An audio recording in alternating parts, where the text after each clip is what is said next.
Bismillahirrahmanirrahim. Assalamualaikum warahmatullahi wabarakatuh. Perkenalkan, nama saya Muhammad Ali Imron dengan NIM 20651-054 dari kelas 7C Program Studi Akuntansi Manajerial. Pada kali ini saya akan menjelaskan mengenai laporan analisis studi kelayakan bisnis pada mata kuliah Akuntansi Manajemen Lanjutan yang diampu oleh dosen Ibu Varianti SEMSI. Di mana di sini saya akan menjelaskan beberapa hasil dari laporan kelompok 3 di mana beranggotakan saya sendiri Muhammad Ali Imron, lalu ada rekan saya Yasana Uli Gloria Sinaga dan juga Desti Ginasa Putri. Adapun produk yang kami buat yaitu produk lemari serta meja. Saya akan memperkenalkan dulu apa sih yang kami buat dalam proyek kelayakan studi bisnis. Jadi kami membuat sebuah perusahaan yang mana ini bergerak dan berorientasi pada manufaktur mebel atau furniture. Oleh karena itu kami membuat sebuah nama perusahaan yaitu DIY Furniture, yang mana ini kami ambil dari nama depan kami yaitu Desti, Imron, dan Yasa. DIY Furniture merupakan perusahaan yang bergerak di bidang produksi dan penjualan furniture yang didirikan di tahun 2012. Perusahaan ini, perusahaan PT DIY Furniture, bertempat di kota Samarinda, yang mana memproduksi berbagai macam furnitur meja, pintu, lemari, jendela, dan lain sebagainya. Pemilik mendirikan usaha furnitur didasari pemikiran setiap rumah tangga itu memerlukan pemenuhan kebutuhan perabot rumah tangga dalam bentuk furniture, khususnya produk meja, kursi, lemari, serta tempat tidur. Pada kesempatan kali ini, saya akan menjelaskan mengenai aspek dari keuangannya. Baik, yang pertama ini aspek keuangannya yaitu analisis modal awal. Bisa kita lihat sendiri pada layar yang tertera, di mana kita bisa lihat pertama ada biaya bahan bakunya, di mana jumlah dari biaya bahan bakunya sendiri berkisar di harga Rp2.415.000.000.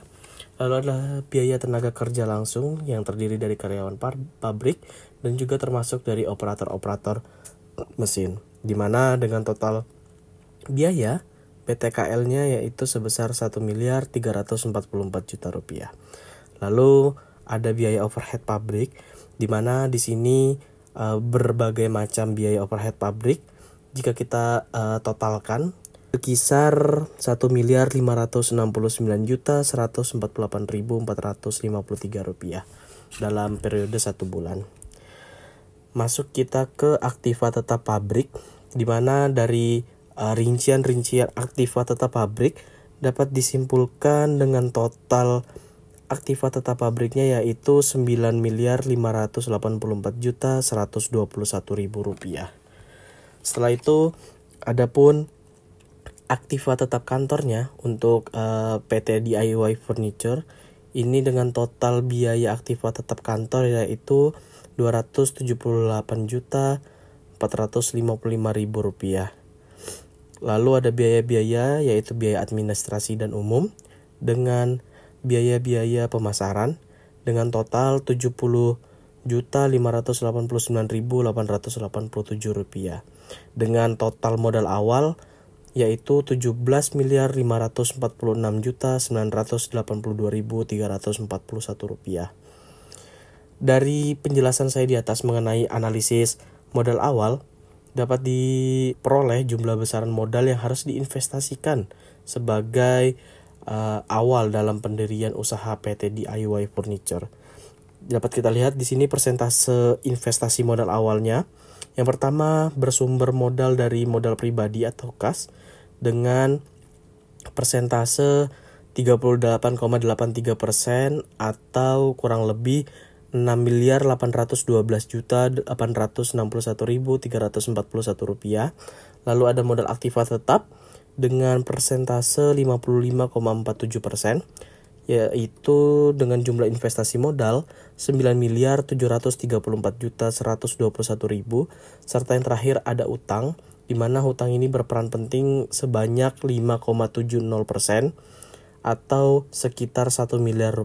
Selanjutnya kita bisa melihat perhitungan dari aktiva tetap, di mana terdapat tabel aktiva tetap mulai dari tanah, bangunan, mobil operasional, mesin-mesin, dan juga di sini terdapat harga perolehan, umur ekonomis, nilai residu, beban penyusutannya per tahun, dan juga dibagi 12 untuk mendapatkan beban penyusutan per bulannya. Dapat kita lihat di slide selanjutnya, ini peralatan-peralatan lainnya seperti peralatan finishing, mesin spray gun, mesin cat, mesin bubut, ada genset, dan juga di sini ada bangunan kantor, meja, perlengkapan di kantor. Masuk ke pembahasan selanjutnya ini mengenai proyeksi laporan keuangan, di mana yang pertama kita akan membahas mengenai harga pokok produksi dari untuk satu kali siklus produksinya PT DIY Furniture, terkhusus untuk produk lemari mejanya. Jadi dari PT DIY Furniture sendiri untuk HPP-nya dapat kita lihat untuk pemakaian bahan bakunya ini sebesar 2.415 juta, dan juga BTKL yang tadi kita sudah sampaikan sebesar 1.344 juta.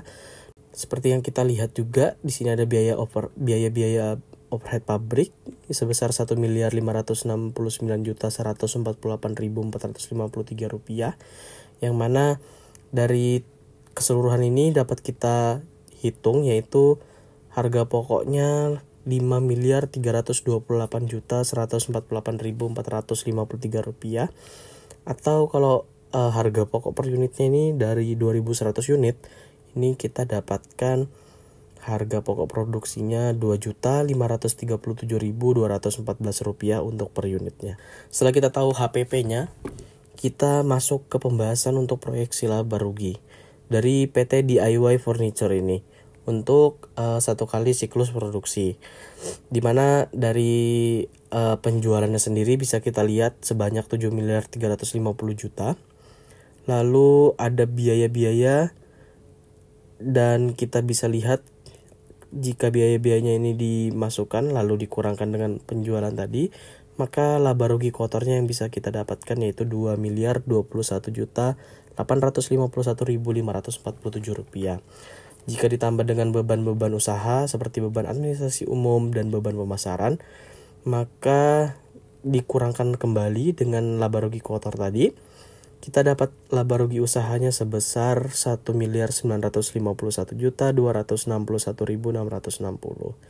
Setelah kita bahas mengenai HPP dan laporan rugi laba, kita masuk ke neraca dari PT DIY Furniture untuk satu siklus produksi, di mana kita bisa lihat di sisi aktiva ini dengan aktiva lancar dan aktiva tetapnya dengan total aktiva 17.546.982.341 rupiah, dan di sisi kanan pasiva ada yang jangka panjang dan juga ada modal dengan total yang sama yaitu 17.556.982.341 rupiah. Setelah kita memproyeksi, kita masuk ke analisis finansialnya, di mana analisis finansial ini bertujuan untuk mengetahui perkiraan dalam hal pendanaan dan aliran kas, sehingga dapat diketahui layak atau tidaknya bisnis ini dijalankan.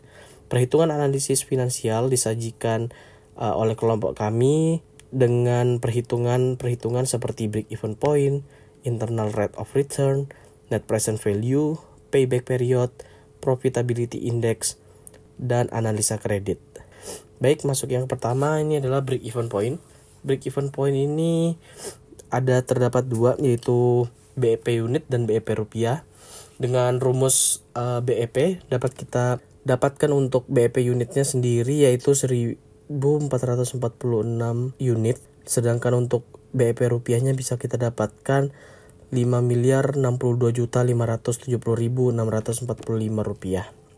Setelah kita mengetahui BEP-nya, kita hitung payback period atau jangka waktu pengembalian modal investasi yang digunakan untuk membiayai bisnis PT DIY Furniture ini.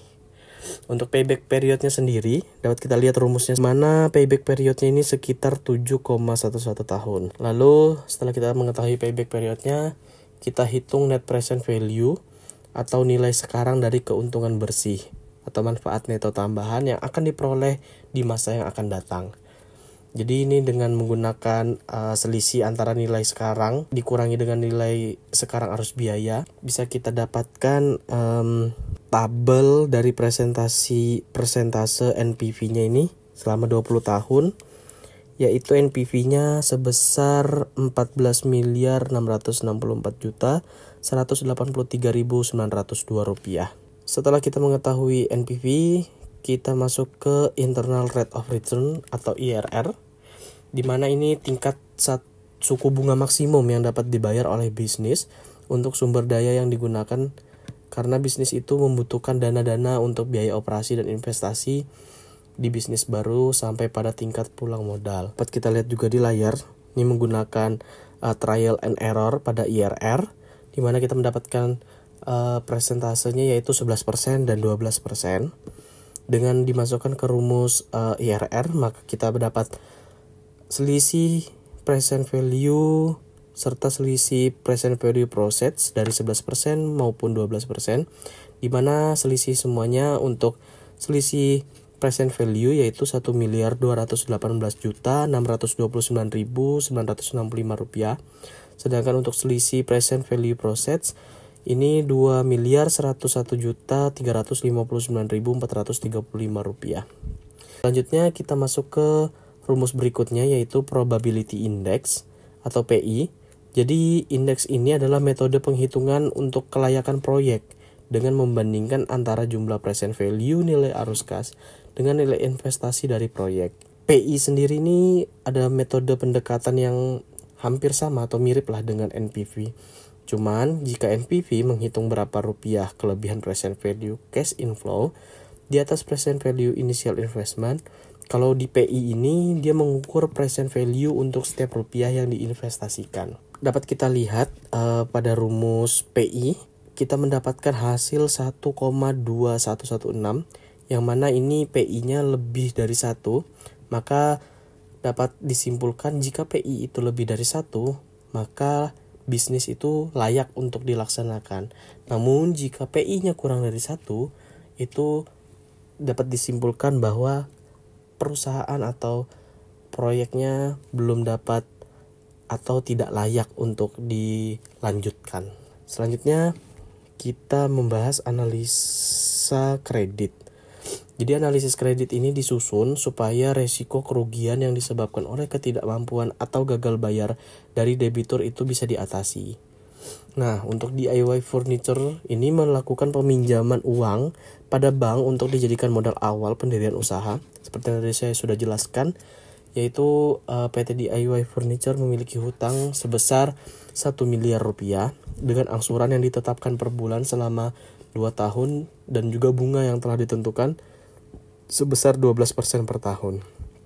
Maka perhitungan dari analisis kredit tersebut bisa kita lihat ini dari jumlah pinjaman dan jangka waktunya. Di layar selanjutnya ini kita bisa lihat tabel dari perhitungan kreditnya, di mana dalam 24 bulan atau 2 tahun ini bermacam-macam angsurannya. Baik, setelah kita bahas semua dari analisis studi kelayakan bisnis pada PT DIY Furniture, dapat kami simpulkan untuk mendirikan usaha DIY Furniture ini pemilik usaha membutuhkan modal keseluruhan sebesar 17.546.982.341 rupiah, di mana modal keseluruhan ini terdiri dari modal kas pribadi sebesar 6.812.861.341 rupiah, serta modal aktiva tetap sebesar 9.734.121.000 rupiah